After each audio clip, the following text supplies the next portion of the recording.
আহ খুব টায়ার্ড। ইউনিভার্সিটিতে আসি, আজকে একটা প্রেজেন্টেশন ছিল।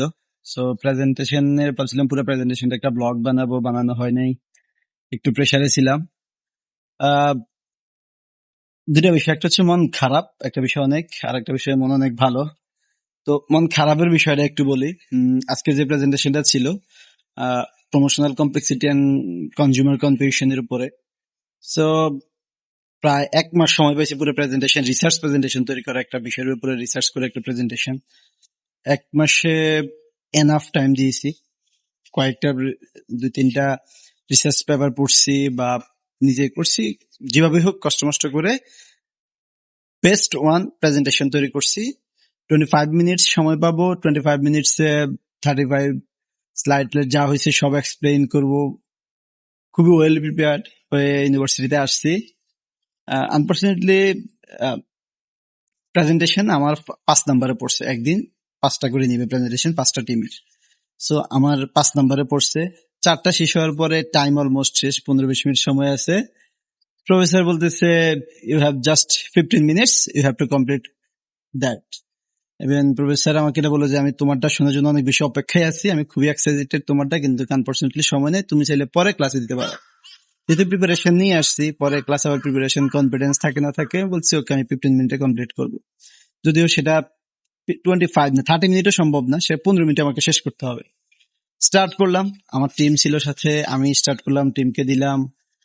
কোন রকম অনেকগুলা স্লাইড মিস আউট করে methodology, result, conclusion, theoretical background সহ এক্সপ্লেইন করলাম।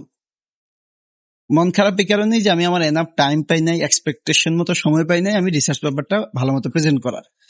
একটা রিসার্চ পেপারের পিছনে অনেক কষ্ট করতে হয়।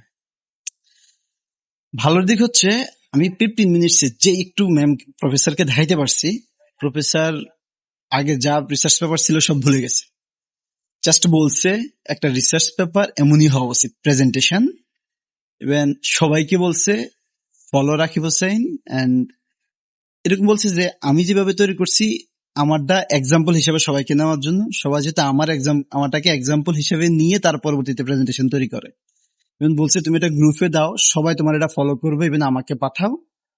মানে টু মাস কমপ্লিমেন্ট আমাকে দিয়ে দিচ্ছে পুরা, মানে অনেক বেশি কমপ্লিমেন্ট দিচ্ছে যে you are great, doing well, and you doing in the right way. যেমনই হওয়া উচিত একটা প্রেজেন্টেশন, তুমি সেভাবেই করছো।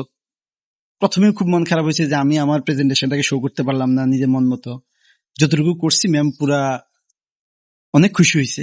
তারপরে বললো যে তুমি আবার এটা শো করবো আগামীকালকে, প্রেজেন্টেশন শুরু হওয়ার আগে সবার এটা জানতে হবে এরকম এইটা আবার। তো তখন খুব মন ভালো হয়ে গেছে, মন খুশি। কিন্তু প্রথমে খুবই ছিল, প্রচুর টায়ার্ড। ভিডিওটা করার জন্য বসছি, টাইমে খুলে একবারে ক্যাজুয়াল অবস্থা। হোপফুলি যেহেতু দেশে আসলে ন্যাশনাল ইউনিভার্সিটিতে পড়ছি, পড়ার পরে একজন প্রফেসরকে একদিন নক দিছিলাম আমার কলেজের, যে স্যার আমি একটা রিসার্চ সম্পর্কিত কিছু করতে চাই, রিসার্চ নিয়ে একটু কাজ করতে চাই, যদি হেল্প করতেন বা কিভাবে করা যায়। প্রফেসর বলছে আসলে আমরা এগুলা জানি না, আমাদের কলেজে সিস্টেম নাই, এটা হবে না। এখানে আসি আমাদেরকে নতুন করে রিসার্চ করতে হচ্ছে। সো খুবই ভালো লাগতেছে যে এখানের প্রফেসররা খুবই হেল্পফুল।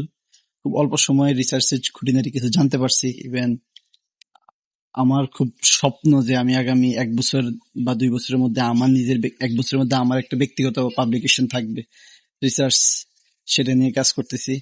নতুন ট্র্যাক, সবকিছু শিখতে অনেক সময় লাগতেছে, যেটা আমাদেরকে আগে শেখায় নাই। যদিও আমার জন্য পজিটিভ থিংস হচ্ছে আমি রিসার্চ মেথোডোলজি 2টা কোর্স পড়ছিলাম আমার গ্রাজুয়েশন লেভেলে, সেটা আমাকে একটু হেল্প করছে।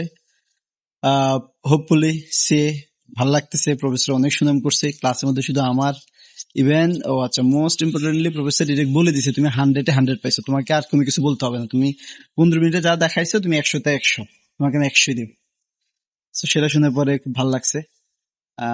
ভাই ভালো থাকবেন, দোয়া করবেন আমার জন্য। যেহেতু নতুন করে কিছু স্বপ্ন যেগুলো নিছি, প্রথম স্বপ্ন ছিল বাইরে পড়তে আসবো, চলে আসছি। এখন যে সকল স্বপ্ন নিয়েছি রিসার্চ পেপার বা পিএইচডি, এগুলো যাতে আমি আমার মন মতো কমপ্লিট করতে পারি।